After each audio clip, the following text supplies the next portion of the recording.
Olá, pessoal. Voltando com o tema sobre vacinação e compartilhando as minhas experiências na sala de vacina, irei mostrar a vocês como eu consigo adquirir mais de 95% de cobertura. Porcentagem essa preconizada pelo Ministério da Saúde para alguns imunos. Mas primeiro vamos lembrar sobre a importância das vacinas. É graças às vacinas que protegemos o meu, o seu, os nossos filhos e evitamos que frequentes pandemias se repitam pelo mundo, como é o caso da Covid-19 e que ainda não existe a vacina. Aqui tem algumas vacinas, algumas doenças que as vacinas previnem e que todas estão nas redes públicas, né, do Brasil. E mesmo assim, as salas de vacina estão no vermelho. Por quê? Vamos entender. A região do Nordeste é a segunda com cobertura mais baixa, com cobertura mais baixa do Brasil, segundo o Ministério da Saúde. E quais são os fatores, os fatores que contribuem para a baixa cobertura? Então, eu busco não deixar faltar vacina na minha geladeira. Esse é o primeiro ponto. O segundo ponto é ter um profissional exclusivo para a sala de vacina. Terceiro ponto, os gestores também têm seus deveres, então o diálogo deve existir devido às suas dificuldades com eles. Outro fator são os problemas socioculturais das famílias.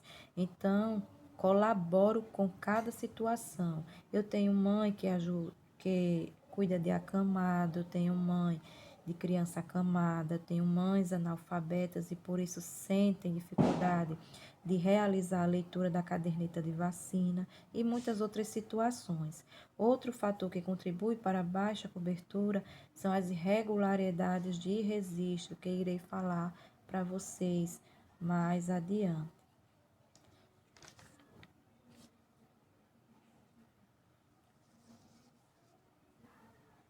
A falta de orientação. Então, as mães precisam ser orientadas sobre tudo que está relacionado à vacina.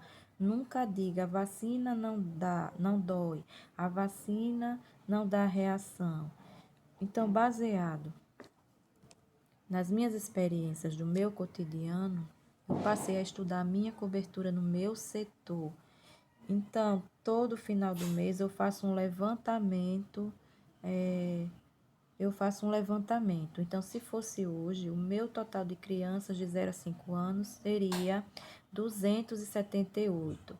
Dessas 278, 98 são menores de 2 anos. Faixa etária onde a cobertura vacinal é essencial, pois são administradas as primeiras doses das vacinas. Após essa faixa etária, aplica-se apenas os reforços. Então, o Ministério da Saúde preconiza as crianças menores de 2 anos. Então, essa faixa onde eu procuro me focar mais. E dessas 278, e dessas 98 crianças, posso dizer que apenas 5 estão em atraso anterior, ou seja, eram para serem vacinadas o mês passado. Mas o que acontece? Estamos no tempo onde as crianças adoecem, ficam resfriadas, aí passam a ter febres. Então, quando a gente faz as buscas dessas crianças, a gente descobre que elas não compareceram à sala de vacina porque estavam doentes, estavam com quadro febril. E nós já sabemos que a febre é um impedimento para essa vacinação, para a vacinação. Então, 7 estão com atraso atual, ou seja, eram para ser vacinadas durante esse mês. Então, até o final do mês, eu tenho 7 crianças, que até o momento estão em atraso. E também faço o levantamento dos que saíram da área ou foram morar em outro município. E o que podemos fazer nesse caso? Eu peço ajuda aos ACS, que realizam a busca na residência. Então, houve alguns meses a gente fechar a cobertura com 99%, 98%. Então, assim, tudo é um trabalho em equipe, onde estão implantados todos da Unidade Básica de Saúde. E meus segredos? Quais são os meus segredos? Paciência, muita paciência e disciplina. O meu passo a passo eu vou dizer a vocês agora. Então, começaremos com a humanização na sala de vacina. Então, imagine levar o seu filho para uma sala de vacina assim, como essa já foto. A cliente, a mãe, né? A mãe da criança vai no mínimo ter um mau juízo de você. Então, e depois, é regra, né? Regra de uma boa sala de vacina, né? Manter a organização. E o ambiente alegre, né? Outro passo. Então, eu passei a pintar todas as paredes da sala de vacina. E as crianças se divertem com os bichinhos, né? Então, assim, eu sempre busco conversar, brincar com a criança. Acredito que assim eu possa causar menos transtornos psicológicos na criança. Um bom acolhimento, né? Sempre, sempre, sempre. Trate-as como você gostaria de ser tratada. Oriente sobre reações, cuidados pós-vacinais e o retorno da vacina. Ouvi um relato de uma mãe dizendo que a vacinadora brigou com ela porque não conseguia segurar a criança. Nossa função não é essa, né? Ao invés de brigar, ensine-a a segurá-la. Pense que a mãe está nervosa, pois seu filho está prestes a outra sessão de furada. Agora, passando para registro, né? Voltando para registro. Eu uso no meu dia a dia um livro geral para registro de todos, tanto crianças como adultos. E nesse livro eu anoto os dados pessoais e da vacina administrada, para depois eu alimentar o sistema. Porque acontece de faltar energia, faltar internet, e eu tendo esses registros, eu não perco nada, né? E posso alimentar o sistema depois, sem ter, né, atraso no atendimento e tudo mais. Outro ponto que eu uso no meu dia a dia são eu sempre peço para os agentes de saúde atualizar mensalmente e cada agente de saúde me entrega uma relação de crianças de 0 a menor de 6 anos. E nessa relação, né, eu deixo separado por agente de saúde, anexado no livro.